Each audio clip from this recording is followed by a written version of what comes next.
U najnovšem vydanju televizijnog magazina u prilohu zo spoljoprivredi obrobeli sme temu o problematiki vracanja žemi za drugarom i perših pozitivnih kročajoh o tih pitanjoh, ktorí porušani u kocure. Planujeme priloh o zmahanju u stolnim tenisu u ramikoh sportskih baviskoh Jaša Bakov, ktorí še toho vikendu otrimaju u Šidze. Predstavíme vam i nedavno objavenu knjižku Ruski familiji u Šidze autora Radovana Sremca zo Šidu.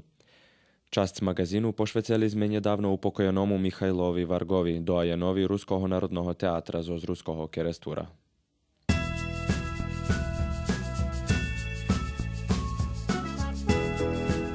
Televizijni magazin na nedjelju na 20 hodin.